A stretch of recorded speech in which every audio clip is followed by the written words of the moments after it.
Hey everyone, welcome back. It's your family doctor, and I'm really glad you're here today. I want to take some time, real time, to sit down and have a proper conversation with you about one idea, one concept, and honestly, most people go their whole lives without really understanding it, but it's the single most important thing when it comes to your health, your energy, and how you feel every single day.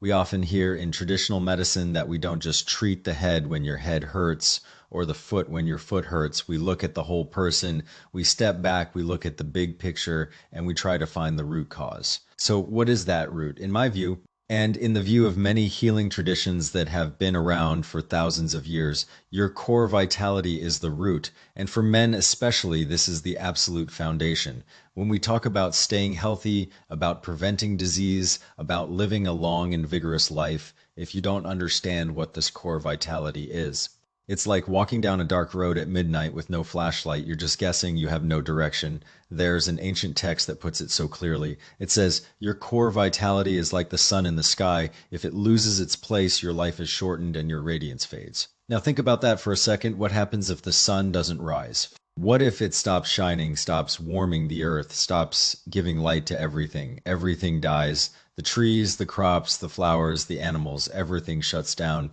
There is no life. Your body works exactly the same way. If that inner energy, that core fire starts to decline, you can take all the supplements you want. You can exercise every day. You can eat the healthiest food, but the effect is going to be limited because that energy is the spark. It's the driver. It's the fire behind every single function in your body. Without that fire, nothing moves. Nothing works the way it should. I've had so many patients over the years, young men in their 20s, in their 30s, come into my office and say, Doc, why do I feel so old? I'm young, but my body feels like it's falling apart. Why am I always exhausted? Why do I catch every single cold that goes through my kid's school? Why can't I sleep through the night? And why is it so hard to get out of bed in the morning? Why is my mind so foggy all day long? And when I look at them, I already know what's going on. On the outside, they look fine, they're dressed well, they have jobs, their families, they're functioning, but on the inside, they're running on empty. That core vitality has already started to drain. And when that happens, even a minor illness, just a little cold, just a little stomach bug, can knock you down for 2 or 3 weeks because you don't have the reserves to fight it off. Think about the sun again. When it rises in the morning, everything wakes up, the birds start singing, the plants turn toward the light, people feel more alert, more energetic. The same thing happens in your body in the morning. Your core vitality naturally rises, you feel strong, your mind is sharp, your limbs have power, your digestion works properly, your mood is stable, but once that vitality gets disrupted, once it gets blocked or depleted or suppressed, you start a slow, steady decline. It doesn't happen overnight. It happens over months, over years. And then one day you wake up and you realize you don't feel like yourself anymore. There's an old saying that really sticks with me. The sky's greatest treasure is one red sun. A person's greatest treasure is one breath of true vitality. Without the sun, you don't have seasons. Without that inner fire, you don't have a life that truly feels alive. Now, I see so many people spending hundreds of dollars a month on supplements. They buy organic food, they join yoga studios, they download meditation apps, and hey, I love all of that. I think those things can be helpful. But if you haven't addressed the foundation, if you haven't looked at what's draining that core vitality, then it's like putting a fresh coat of paint over a cracked wall. It looks better for a little while, but the crack is still there. It's going to get worse, and men today, we are especially good at burning through this vitality without even realizing we're doing it. Why? Because life is relentless. Long work hours, constant pressure, financial stress, the feeling that you have to be the rock for everyone around you, your wife, your kids, your parents, your coworkers. You know what drains that core vitality more than a few drinks or a few late nights? It's the weight you carry in your mind. It's the worries you don't express. It's the frustrations you swallow. It's the emotions you lock away because you think you have to be strong. Let me give you a real example from my practice. I had a patient, he wasn't even 40 years old. He came to see me for a routine physical, but when I looked at him, his face was gray, his tongue was pale. He looked at least 10 years older than his driver's license said. He looked tired in a way that sleep alone couldn't fix. When we sat down and really talked, he told me he had 2 kids at home, a mortgage that kept him up at night, and a job where he felt completely stuck, no promotion in sight, and he was constantly worried about layoffs. He didn't smoke, he barely drank, he didn't stay up late, his diet was pretty average, but his core vitality was completely depleted, and that is what I call emotional depletion. We talk about anger affecting the liver, worry affecting the lungs, overthinking affecting the spleen, fear affecting the kidneys, but all of those emotions, they're like little thieves. They quietly, slowly siphon off your core vitality while you're busy thinking you're perfectly healthy. You don't even notice it happening until one day you just feel empty. That core vitality is supposed to rise, to flow, to be warm and bright. It's supposed to move upward and outward, giving you energy, confidence, warmth. But when you suppress it, when you hold everything inside, when you don't let yourself feel or express what's really going on, it gets blocked. It doesn't rise. It doesn't circulate. It starts to sink. And when it sinks down, that's when illness starts to climb up. Maybe at first you just feel quiet. Maybe you feel more tired than usual. Maybe you lose your appetite. But underneath the surface, that inner fire is going out inch by inch, day by day. And let me say this, especially to the men watching, this world is not always fair to us. There are so many expectations placed on us, but very few places where we can actually let our guard down. If a man says he's exhausted, people call him weak. If a man says he's hurt, people tell him to tough it out. If a man says he's struggling, people say he's not grateful enough. So what do? We stuff it all down. We put on a brave face. We keep going, and that stuffing. That suppression turns into stagnation, and that stagnation slowly, steadily drains that core fire until there's almost nothing left. So what do we do about it? It's actually simple, but it takes courage. We need an outlet. We have to release that pressure. Talk to someone you trust, write it down in a journal, go for a run, or even just sit somewhere quiet and laugh out loud. Yes, laugh. You might be thinking laughing, that's it, that's your big solution. But here's the thing, when you laugh, your energy moves, stagnation breaks, blockages open up, and when that happens, your inner fire starts to rise again. I do this myself every morning. When I'm washing my face and brushing my teeth, I smile at myself in the mirror. Not because I'm especially happy at 6 in the morning. I'm not a morning person, but I know that smiling is a way to open up the energy channels in my face. There are so many nerve endings and meridians there. A good smile, even a fake one, shakes everything loose. It gets that energy moving again. So let me say it clearly, the number one thing that drains your core vitality is negative emotions held too long. Do not underestimate that. There's an old saying, all illness comes from stuck energy, and that energy is your vitality. If you can find a way to bring a little more joy, a little more laughter, a little more release into your day, that vitality grows. And I have seen patients, people who eat simple food, who don't sleep perfectly, who don't have the best genetics, but they have a good attitude. They laugh, they don't hold grudges. And they are healthier than someone who has every advantage, but is constantly stressed, constantly suppressing their emotions, constantly walking around with a heavy heart. Now, let's move on to another common healthy habit that I see backfiring all the time, and this one surprises a lot of people. I'm talking about saunas. I know saunas feel amazing. I get it. Especially for men who have worked hard, who have reached a certain level of success. You've earned it, right? You go to the sauna after a long week, you take a client there, you think it's a luxury, a perk, a sign that you're taking care of yourself. But from the perspective of protecting your core vitality, this can actually be one of the most depleting habits out there. Western medicine will tell you that saunas help with sweating, with relaxation, with detoxification, and I'm not saying those benefits are completely false. There is some truth to them. But if you look at it through the lens of preserving your inner fire, it's a completely different story. Why is it a problem? Because in traditional wisdom, sweat is considered the fluid of the heart. When you sweat heavily, your heart energy is being released outward, leaving your core. If you're sweating from a good workout, from running, from lifting weights, from playing a sport, that's natural. Your energy is pushing blood and heat to the surface in a healthy, balanced way. But sitting in a small, hot room, forcing your body to sweat profusely without any physical exertion, that's like taking a blowtorch to your furnace. You're forcing heat out, you're pushing it out through your pores, and that heat is your core fire. It's being pulled away from where it needs to be, deep inside, protecting your organs, your mind, your reproductive system. I had a patient, early 40s, very successful businessman. He was proud of his wellness routine. He told me he did sauna 3 times a week for detox and he slept great afterward. But when I examined him, his tongue was pale and wet, his pulse was weak and slippery. I could tell immediately that his core fire was depleted, even though he felt fine on the surface. He thought he was healthy, so I asked him, do you wake up tired in the morning? Do you find yourself zoning out during meetings? Has your appetite changed at all? And he paused and said, You know what? Yes, I do wake up tired. I don't have the same drive I used to have. And honestly, my appetite hasn't been great lately. That was the warning sign. I suggested that he stop the sauna for a while and instead tried targeted heat therapy on specific points on his lower back and his legs. We did that for 3 months. When he came back for a follow up, his entire demeanor had changed. His face had color, his energy was back. He told me he felt like himself. Again, here's the key point. Your core vitality isn't about whether you feel hot or cold on the outside. It's about whether you feel alive, motivated, resilient. After a sauna, you feel relaxed. But often that relaxation is actually the emptiness left behind after your heat has been pushed out. You've pushed that fire out through your pores. And when you do that repeatedly, week after week, what gets hit first? Your kidney vitality. In men, that's the source of reproductive health, mental sharpness, physical drive, and even willpower. I have seen younger men in their late 20s and early 30s, come in and tell me they feel cold in their lower abdomen after regular sauna use. They can't focus at work.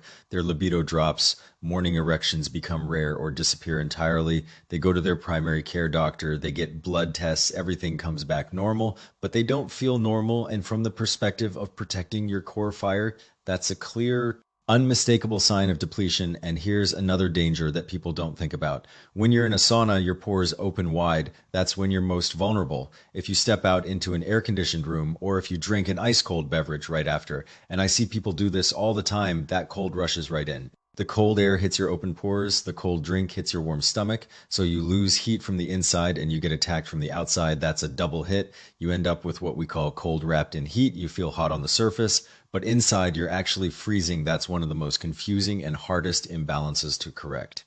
Now, I know someone will say, okay, doc, but what about once in a while, like once a month? That can't be that bad, right? If you're young, healthy, and full of vitality, occasionally it's probably not a big deal. Your body can handle it, but if you already have cold hands and feet, if you're always tired, if you feel like your energy is low, please think twice. You can't fix a low battery by putting it in a microwave. You can't restore a depleted fire by blasting it with external heat. You need gentle, consistent recharging. If you really want to sweat and unwind, I recommend a warm foot soak at home with some herbs or targeted heat therapy on specific points. Those are much gentler. If you absolutely must do a sauna, keep it short, 10 to 15 minutes maximum. Don't overdo it. And afterward, drink something warm like ginger tea or warm date tea. Never cold water. And don't stand directly in front of a fan or an air conditioner. Give your body a chance to close those pores slowly and bring that heat back inside where it belongs. You see, so many of these so-called wellness trends are actually stealing your core fire.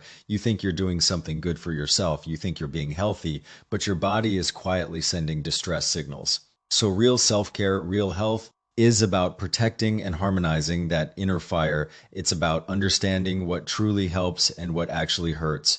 Don't just follow what's popular. Don't just do what your friends are doing. Especially as a man, this vitality is your foundation. It's your backbone. It's the thing that gives you the strength to face challenges, to provide for your family, to show up as your best self. Don't waste it. Now let's move on to another modern trap that I see every single day in my practice. And this one is so common that most people don't even think about it. I'm talking about sitting. I tell my patients this all the time. Men today are either getting sick from what they eat or from the chair they sit in. Especially office workers, you sit in front of a screen for 7, 8, sometimes 9 hours a day. You get up to go to the bathroom, you get up to get coffee, and that's about it. The rest of the time you're sitting. And this isn't just a posture problem. This is directly, silently draining your core vitality. There's a basic principle. Movement generates vitality. Stillness generates substance. You are a human being. You are designed to move. If you don't move, how does your vitality rise? How does it circulate through your body? It doesn't. It gets stuck. It gets blocked. And when it gets stuck, cold and dampness start to accumulate in your body. And then that core fire gets weaker because it's surrounded by all that cold and damp. And then you start heading down the road toward chronic health issues. Have you noticed how easily people get tired these days, out of breath from walking up one flight of stairs, sweating from a short walk to the mailbox? That's not aging. That's your vitality being drained by the chair you sit in all day. Think of your vitality like a pot of soup on a stove. The fire has to keep burning or the soup goes cold. If you don't add wood, if you don't stoke the flame, it dies. Same with you. You sit all day.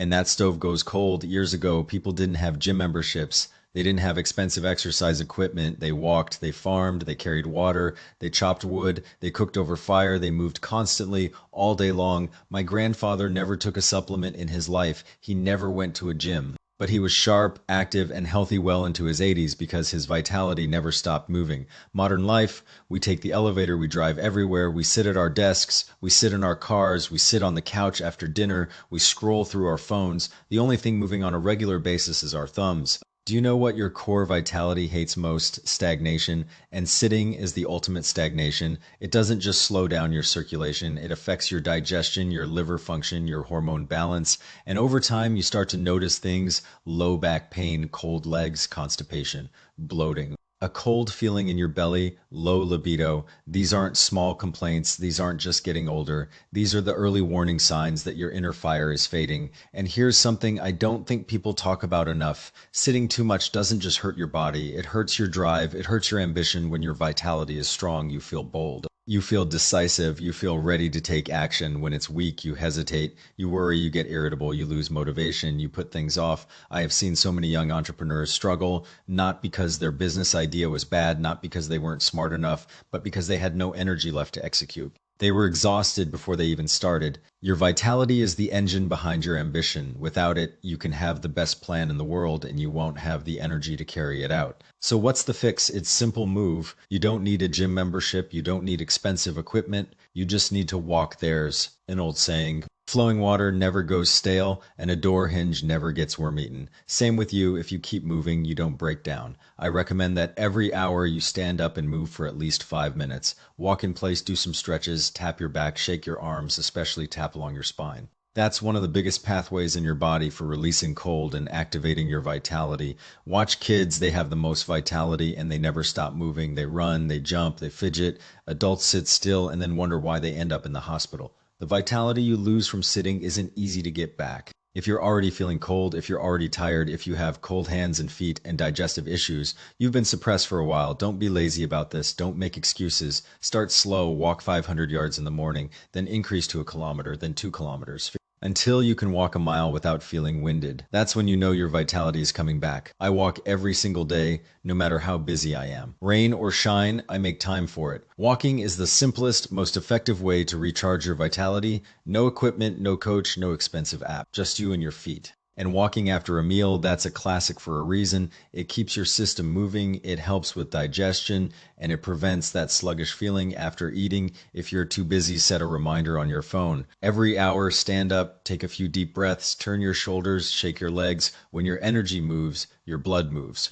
When your blood moves, disease doesn't settle, so please don't sit and wait for illness to find you. Start today, stand up, step out. Every step brings your fire back a little bit. Now let's talk about the final piece, and I think this is the most serious one of all. I'm talking about sleep. Most people think they get sick from food or overwork and those things matter, but I'm telling you, the real collapse happens when you mess with your sleep, especially late nights gaming, binge watching, scrolling through social media, working late, answering emails at midnight. These activities don't just drain your vitality, they burn it up, they torch it. It's like throwing gasoline on a fire that's supposed to be banked for the night. The highest wisdom in health, in my opinion, is living in sync with nature. The sun rises, the sun sets. You should do the same. Day is for activity, night is for rest. If you're active at night and sedentary during the day, you're working against the natural rhythm of the universe. Your vitality should rise in the day and be stored at night.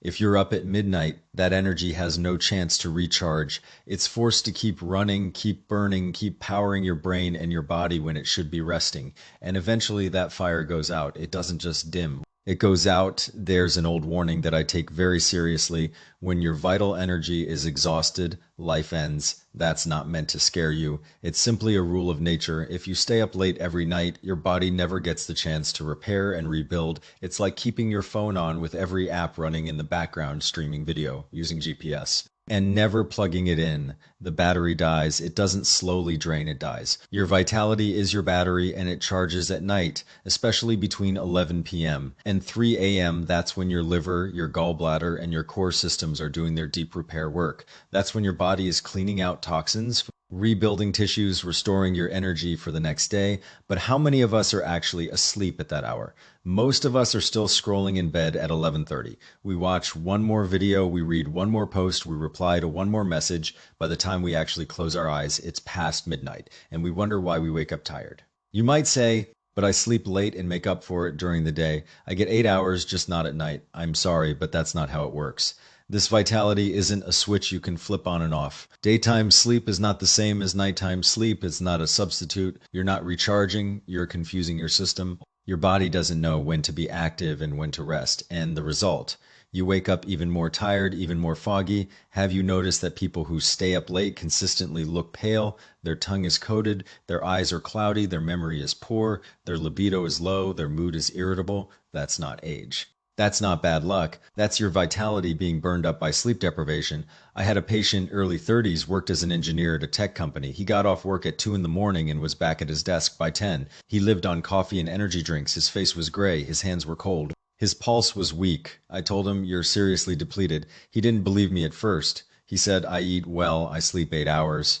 How can I be depleted?" So I asked him, "Have you noticed that you don't have morning erections anymore? Maybe for a while now." He paused, he got quiet. Then he said, "Yeah, actually, it's been months." I said, "That's your core energy fading. That's your kidney vitality. That's the warning sign." We worked on his sleep schedule. We got him to bed by 11. Within weeks, his energy came back. His focus came back. His mood lifted. He told me he felt like a different person. So how do we fix this? It's simple, but it requires discipline. Sleep earlier, aim to be in bed by 10:30 in the evening and asleep before 11. The first week might feel strange. You might toss and turn. You might feel like you're missing out. But give it 2 weeks. Give your body time to adjust, and you will see the changes. You'll wake up clear-headed. You won't be dragging through the afternoon. Food will taste better. Your mood will lift. Your skin will improve. Your patience will increase. And when you're in bed, lights off, phone away. Most importantly, turn off your thoughts. If you're lying there replaying the day's stress, worrying about tomorrow, thinking about all the things you have to do, you're not really resting. Your body is in bed, but your mind is still running. Try a warm foot soak with some herbs before bed. Try deep belly breathing. Try writing down your worries on a piece of paper so they don't stay in your head. I personally shut down my work by 10 in the evening and get to bed by 11 every night. I'm not flexible about this, not because I'm rigid, but because I know it works. I've seen it work in my own life and in thousands of patients' lives. We eat well, we dress well, we have all the conveniences in the world, but we're tired and we're sick. Why? Because we ignore this basic principle. Let me say it loud and clear. Your core vitality is not built by pills. It is not built by supplements. It is built by rest. If you sleep right, your energy regenerates. If you sleep wrong, even the best medicine in the world can't fully help you. If you want to be a man who has strength, clarity, presence, and purpose, start tonight, not tomorrow, tonight. Now, after all of that, after talking about emotions, saunas, sitting, and sleep, you might be asking, okay, doc, so what can I actually do? Is there something simple, something I can do every single day without spending money or taking time off work? Absolutely. I've got 2 moves for you. No cost, no equipment. You can do them anywhere, anytime, and they are incredibly effective. The first one, laugh. I am completely serious. Laughter is a high-level energy exercise. When you laugh, all the muscles in your face move. The energy channels in your face, the liver channel, the stomach channel, the heart channel, the gallbladder channel, they all get stimulated. Your internal organs vibrate.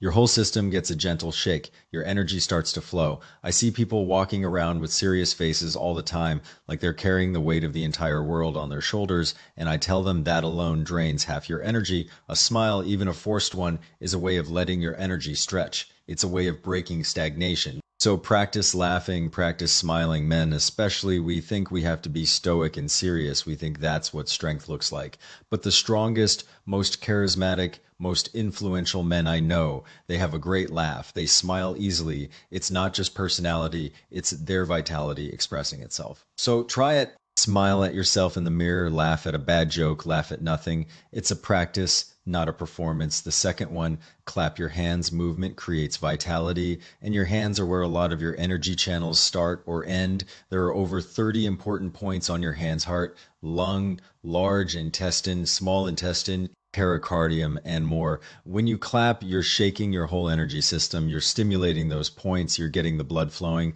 I often ask patients to clap for just 5 minutes. They think it's silly at first, but when they do it, their palms get hot, their face flushes, their mind sharpens. And I tell them, That's your vitality waking up, the best time, morning when you're getting started, and before 3 in the afternoon when your energy naturally starts to dip. You can clap while sitting, you can clap while walking, you can clap while waiting for your coffee. And in winter, clapping is better than a heavy coat because you're generating heat from within, not relying on external warmth. It also helps you focus. If you're drowsy at 3 p.m., clap your hands hard a few times. You'll wake right up. Try it. You'll feel it immediately. It's one of the simplest, most effective things you can do for your energy. So let's bring this all together.